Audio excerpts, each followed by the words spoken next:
Ahamamuktada Mayamu Taram Oxeri. Loinina Sinilsina, Nasi Takasagariba, video say. I have a mamang the Hogi, Kubami, Matana videos from Tagalapuzida, Mayamna, Kubami, Matanche, Yamna Pamna, Dum we habitate. A come in the Kaidum Kubami, Matanje, Adum Atop Arab Makadum Tagat Piro, Nadum Hainere. Adonangasi Gaina, Locus Ribasizu, Kubami, Manungsan, Habitate, Masida, Yauriba Hogi, Fair Line. Fair lines are when a destiny line, Harry County, Hariba line, Sikaramba line, Habamatan the Hogi,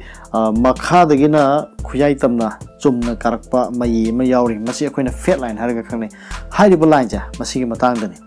Masigi lines, Sita, Ayamba, Aying a Sigi topic, the Lumxunubi Ornicale, have the lines, Horokpa Magay, Shom the Nakalom the Horokpa, the Kovi, Makasom the Horokpa, the Marta Tatpa, have the Hardline the Tatpa, the Man line the Tatkiva, Natraga Ayonuka Kiva, Aduga Hariba, lines, quitting chat Pugumba, Aduga. Kayani Marta Tatana, Atopa line, Amano Mushambugumba, Perel Chapakan, Kanya Metari, Adi Matunda, Ani Longba, Hum Longbagana. Ayamba, Sigi, Fairline Sigi, Maru Bakra Habatari, Ayamba the Yawing, a Sigi to Pixida. Adona in Hajaning Beding, a Sigi to Pigase, Ayana Tassin Conzeraga, Semzaba Bidione, Adona Masida. Atumba Ramba, Kagum Kadum Yarokani, Habatare, Abadi, Kwang May, Sidanatra Miyamigi Lab, Sidamaki, Mapuki, Mitki Habatarigo, Mapuno Mitki, Folk Am Lady, Kutigi Folk Am Lady go, Havadi Sugumaka Am Punzalaga, a quick live of Sue Winner, even Adona Kwami, the Yauri, the Kedaba with the Yawe, do Ayamana, Ayam Habatare. Percentage of the Ayamana, Atumba the Wiggle, had an assumed accommodation, I never lay. Adona, I had a sit on the Rivija Quigi Kubak, Maisida, Mayida, have the Kubak, Kuyama Pata, Kakalaiba, Adugumba, line, when a fair line had a Kangarivija, Masigi Matanga, Siamba Videoni, Adokana Gumba, Quigi Kubak, Maisida, fair line late taba, Adugum Mishudum Yaw the Bonate, Adugum Mishudum lay. Ado fair line late traba, fair I have the Quigi. Shaggy live of having a live of late of me and Maggie, May she later was a live late of me and hide and long no be out. Aduna, Fan I later go me Aduna Karim, Honorable Kalava, my tung that my papa to where they had an Adam. Masi acquaintance from Hiner, but they're not an acquainted Pankuli, but Hawk and Matun Adam Kangarabani. Have the Angang like Tami Bangang Masama, Pawamana, Honobi Matungina, Mahakitung, my exam, have that Toriba, have that class carry Bangamana, Man like Pama, Honabu Matungina, my exam result, Pazana Mark Laeva. Honor me to the my result of them. Toana, Kenny, Honor the Bigi, Mamidum Tana, Dum Pangala, Haitare. Aduna, a hoigi life to Shigasamane. Ishana Honobi Matuna, Tung the My Papa, no, I have so eagerly. Adu Marakshita, like a Kuba Dow, Piva, Karigum, Kradum Yaug of Nate, Sisi Yogali. Aduna Honobukanba, Masitangai for day, Aduga, Tanba Sitatopa. Loina Quick Matamang Handava, Masi, a homze, I side to give me Anderson Tamzage, have the Masi, a homse, a Huena Yam Pazana season of Yam Pazana Loina Gadi,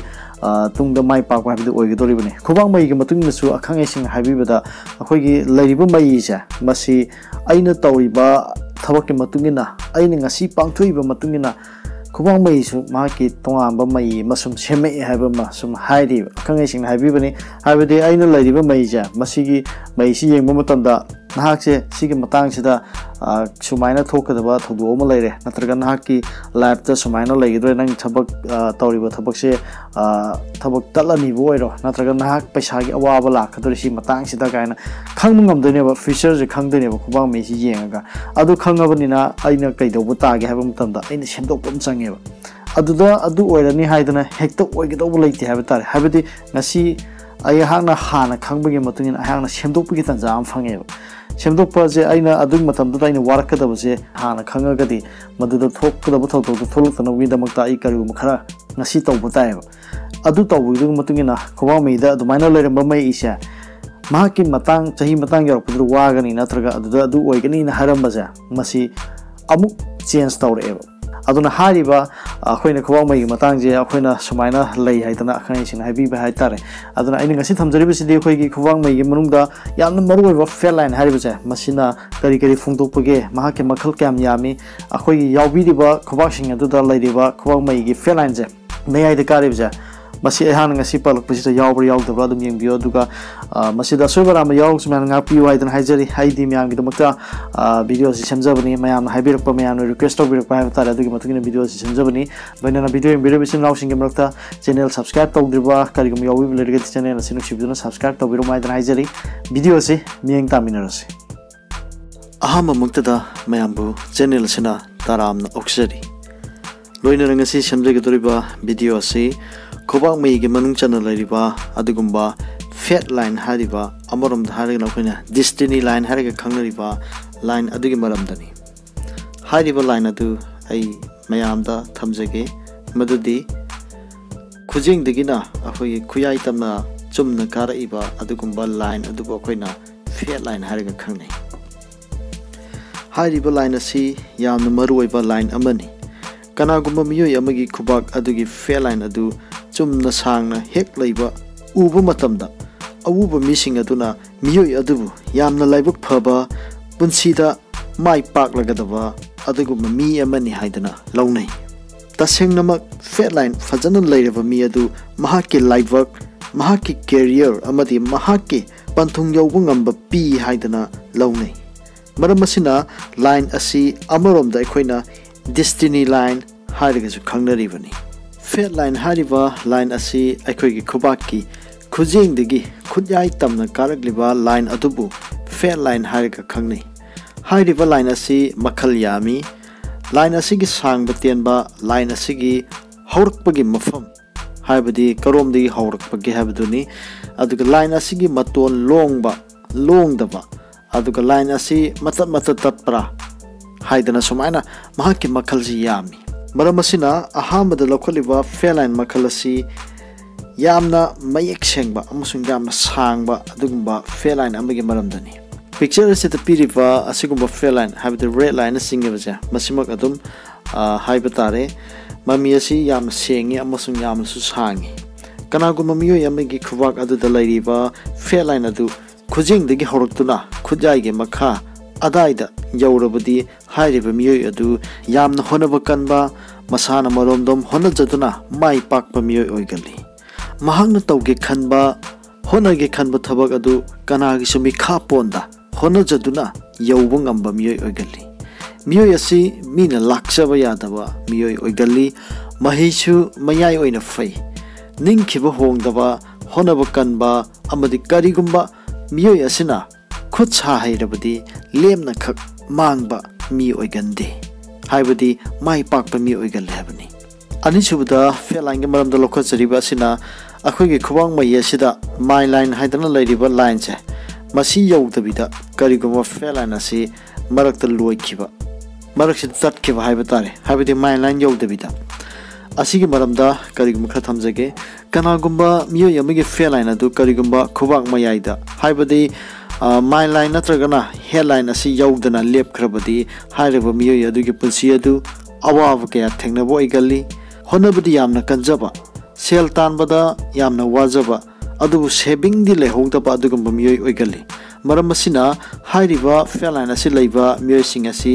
sel chading tawbada tungi khallaga sel likna sijinaba tambiyu haidana thamjari mathangi lokhachariba sina hairiba fat line asina hojiki headline haidana leiriba ayhana red line singjariba asini masigi mapase masi yauraga tatkhiba fat line asina asuna karaga hairiba headline asi yaure aduga makha samdadabida sumaina lefkhreba hairiba asigumba mawongda leiraba habidi fat line ase kanagumba miyo yamagi fat line adu karigumba khoba adugi headline adu thenglaga lepkhrabadi hairiba miyo adu yamna section ningai oire haidra miyam thamjage miyoi adu mahaki khongthang soiba haigadra natragana masaga chanagadaba sinpham onaba natragana decision soiba maramna mai pakpada waba panthung yauba ngamdaba oigalli hairiba asi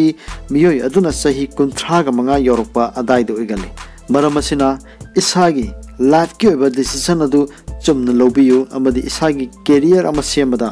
isana pamjaba loinan isana khoida jaba sinpham aduda chatpiyu soidana mai pakkan haidana thamjari hairiba hojike sahi 35 haidana panjari badu अतै कैसु नते होजिकी headline लरिबा जगह asi हाइबदी lifeline थेंगिबा जगह मसिगी जगह asi चै 35 हाइदना P अदुगा करिगुंबा hardline हाइदना सुमाइना पीरिबसे मसिदा करिगुंबा होजिकी feline असना थेंगागदी मसिना चही 55 हाइदना P अदुगा Saida अखोइगी खुयागी मखा हाइबदी साइगी जगह हाइबा तारे माउंट ऑफ सैटर्न हाइरिबा जगह साइसिना अखोइ चही 35 सुमाइना पीबने अदुना ने होजे हाना सही पंजरिबदु हाइरिबा फेलाइन अदुना हेडलाइन थेंगबा मरमना हेडलाइन गे मपा अदु चही 35 हाइदना हाइजबनी मथंगी लौखसरिबसिना फेलाइन असिना हार्डलाइन दा यौरबा मतुंगदा अदुदा लेपखिबा हार्डलाइन हाइरगदी खनौबिगी मखारोमदा लरिबा सिगे लाइन अमा लाइबसे खोदोमि तमना लाइबा सिबो अखोइन हार्डलाइन हाइरग खंगनै हाइरिबा लाइन असि यौना फेलाइन असिना कारकपा असुम सुम कारकपा सिना करिगुंबा हार्डलाइन असिदा लेपख्रबा मसिगी मफम असि अहान होजिकता पंजखिबा अखोइ चही 55 अदुगी मपा अदुनी कनागुंबा मियोय अमगी फेलाइन अदुना हार्डलाइन थेंगदुना लेपख्रबा हाइबदि फेलाइन अदुना स्ट्रेट ता लागलगा हार्डलाइन दा लेपख्रबदि मियोय अदु महाके सेंथोक अदु चही 55 सुरकपा फावबा थोकनी हाइबदि हाना थोअमगनिबा चही 55 सिबौजे अदुगी मतुंग तारकपदा हाइरिबा मियोय असि महाके सेंथोक अदु लेपख्रगनि हाबनि हाबदि चही 55 बुकसे थोअमगा अदुमाइना लेपखिबा अमरोमदा हाइरगना मियोय असि अखोइगी गवर्नमेंट सर्विस तौबा अदुगा चही अदुगी मतंग अदाइदा रिटायर तौबा ओइगल्ली अमरोमदा हाइरिबा मियोय असि हार्डलाइन दा फेलाइन असिना थेंगागा लेपखिबा असिगी मरमना नुक्सिनबा मियोय काइनबा ओइगनबसु यावी हाइदना फोंदोकपा लई मथंगदा लखोचरिबसिना करिगुंबा फेलाइन असिना अखोइगी लाइफलाइन दगी हौरकपा हाइदना मलै लाइफलाइन हाइरगदी अखोइगी खोबिगी नाकलमदा सुमाइना राउंड कोइरगा चलिबा मसिबो अखोइना लाइफलाइन हाइरगा खंगनबनी अदुना हारिबा फेलाइन अखोइ खुयाइ तमना कागदोबा लाइन असि करिगुंबा हजिकि लाइफलाइन जे मसिरोमदगी लाइफलाइन दे थेंगकपा नत्रगना लाइफलाइन मनुंगलोमदगी थोलकपा ओरसु याय थेंगकपा हाइरगा लौरसि सुमाइना कनागुंबा मियोय अमगी फेलाइन अदु करिगुंबा लाइफलाइन दगी हौरकपा नत्रगना लाइफलाइन मनुंगलोमदगी हौरकलबदी हाइरिबा मियोय अदु महाकी इमुंग मनुंग नत्रगना मरिमता नत्रगना महाकी लाइफ पार्टनरना फजना महाकी कैरियर सपोर्ट तौबीबा मतेंग पांगबीबा अदुगुम ओइगल्ले लोइनाना मथंग लखोचरिबा सिना फेलाइन असिना करिगुंबा मुन माउनलोमदगी कारकपा मुन माउन हारगदी सोमनकन साइड आइना रेन कोइसलिबा जगह असिबो खोइना मुन माउन हारगा खंगनै मुन माउनलोमदगी कारकपा हारगदी सुमाइना फेलाइन असि हौरकपा हाबनि सुमाइना लाखिबा मसी ओइबा तारगदी करी फुंदोके हाबदो म्याम जेंगमिनसे कनागुंबा मियोय अमगी फेलाइन अदु करिगुंबा माउन ऑफ मुनलोमदगी हौरक्तुना चटलबदी हारिबा मियोय अदु मपान लेबाक्तगी हाबदी फॉरेन कंट्री दगी अर्निंग तौबा पैसा तानबा नत्रगना फॉरेन कंट्री द लैदुना सेल तानबा अमरोमदा हारिगना फॉरेन द थबक तौबा मियोय ओइगल्ली लोइनना सेल मरांग काइना तानबा मियोय ओइगल्ली हादना सुमाइना फुंगदोइ लोइनना मथंग लखोचरिबसिना हारिबा फेलाइन असे करिगुंबा मम्मी सामी तौबा हाबदी माके मम्मी से सेंग द भाइबी आइ नत्रगना कुप्पा हारगसु खंगनै हाब तारे सुमाइना मम्मी सेंग फातना दुमाइना चटपा अदुगुंबा लाइन गे मतंगनि मसी करी हागे म्याम जिंगमिनसे कनागुंबा मियोय अमगी फेलाइन अदु मम्मी क्या सेंग फातना लैरबदी मियोय अदु थबक वाना सुबा होनबदी याम कनबा अदुगा महाकी पंथुंग नत्रगा कैरियर अदु फंगबदा खरा वाबो ओइगल्ले मरमसिना असिगुंबा फेलाइन लैबा यावबिरबदी होनब कनबा हनबा नाइदबा हाइबा तारे अदुगुंबा खरा तंगाइ फदरे हाइदना सुमाइना फुंदोकपि मथंग लखोचरिबसिना हाइबा फेलाइन असि मरक्ता गैप लैबा हाइबदी सुमाइना चुमना कारकपसिदा मरक्ता सुमाइना मु मांगगा सुमाइना मु चटपजे मसिगी मतंगनि मसी करी हाइगे हबजे यमिनसे कनागुंबा मियोय अमगी फेलाइन अदु करिगुंबा गैप लैरबा हाइबदी मरक्ता तत्लबदी हाइरिबा मियोय अदु थबक्तिगे पथाबा हाइबदी थबक तौरमबदगी थबक तोकपा लोइनना तत्लिबा चही मतंग अदुदा हाइब तारे मदुदा सेलगी अवाब क्या थेंगनबा हाइरिबा गैप अदुना लैबा चही मतंग अदुदा पीरी करिगुंबा कनागुंबा मियोय अमगी खुदकी फेलाइन अदुदा असुमना गैप लैबा यावरबदी थबकता पुंगनिंग चंगबा ओइबियु मियोय अमगी मखादा थबक सुरबदी नत्रगना यावरबदी खांगबा कनबा tamba tangai fadi ngihaki wakhal na pudanaba themjinbiu tapthabiu haidana thamjage mathangi lokhasari basina fail aina duna karigumba chumna la ambadagi sumaina tatkhare matungda nakal amadigi ama hawruga sumaina ka khiba dugi matangdani haibadi fail aina si break torba matungda amuk resume torga chatkhiba bane masigi matangda mayam jeminasi kanagumba miyo yamagi fail aina du marakta talaba amadi amuk tatliba mapa adudagi anoba line ama nakal dagi form tawduna ka khatkrabadi hairiba miyo adugi thabak natraga mahaki business adu ama tawrambadagi chahi matang aduda ama amuk hongduna tawkhiba oigalli haidana asumna phungdei mathangda lokhachariba sina fail aina sina khoidring chatpai tare khara khoirap taw satpa aduga marakta gase amuk tatlaga sumaina amuk samga amuk chatkhiba tare khara khoi bai tare sigi matangdani hariba fail aina leiba si kari phongtokpagi habatu sumyana thamjage kanagumba miyo yamagi fail aina adu straight oidraba khoidring chatlaba marakta tatpasu yawraba hariba miyo adu thabak tawrabasu are palaitaba panghong hongba business tawrabasu change pangtawda tawba aduguma miyo oigalli maram kya asina punsida awaba kya thengnaba oigalli maram asina asigumba line habadi khoidring tawba asigumba fail line asi leiba yawbiragadi yamna chectionba tangai fadi thabak ama yawbada natragana business ama tawbada munna khallaga isana pamjaba mafamda thabak adu natragana business adu tawbigadabani haidana sumaina thamjari mathangi lokhat chariba asina fail line asigi nakanda line ama muk samakpa habadi fail line sigi nakanda parallel oiba line ama mu asumna sumaina kaaba yawba habtare sigi matangdani masi kai phungdokpagi habadu mayamda thamjage kanaguma miyo yamagi fail line adu karigumba atopa line ama parallel oina thangnana karabadi hariba miyo adu mahaki career da migi mateng phangbo oigali amarumda hariba parallel line leiba miyoi asi mahaki source of income adu mafam amakhak nataba atopa mafam amadagi su lakpo oigali haibadi source of income adu amadagi henbo oigali haibani miyoi adu mahaki punsi aduda mahaki life partner gi mateng phangba haibadi mahaki nupi natraga nupa adusu sel thokpa oigali mathangi lokhachariba fail line asina akhoi matonda ani longba natragana ahum longba dugi matangni matonda ani long hairgadi sumaina laaga sumaina ama longthoke bugumba sigumani masi akhoi kuning thorom do longbani sina ini yekchari bisina natragana khodom birom do longba oirasu yai haibadi sumaina mu long ke bai batare masi akhoi fail line se maton ani long hairga khangne v shape hairga su khangne amromda masigi line se sumaina v shape oirambadigi sumaina ahum thokpusu yaune masina akhoi trident sign hairga su khangne maram sina aina hamada hajari basina akhoi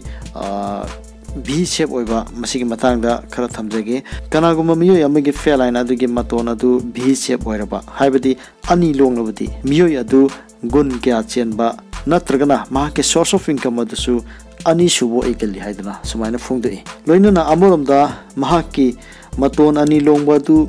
karambana sangba natragana karambana tenba dugi matungina khenaba khara de piri haibadi karigumba maton ani longba aduda khodombi adomna sanglabadi haibadi sumaina ani longba sida khodombi songisina sange khalase haibadi longthorpa kanda miyo yadu lining drama loinana miyamgi khanba migi mateng tawba minungsi laiba adugumba oigalli aduga karigumba maton ani longba sida akhoi som sigisina khudom birom da longbani aduga ayan haijagadoriba mathangi sina karigumba matolongba si akhoi khuning tholom da sumaina ring finger rom da sumaina ani longe aduga ring finger rom da longiba sina karigumba khara sangaba adu oiba taragadi miyoi adu miyamna masak khangba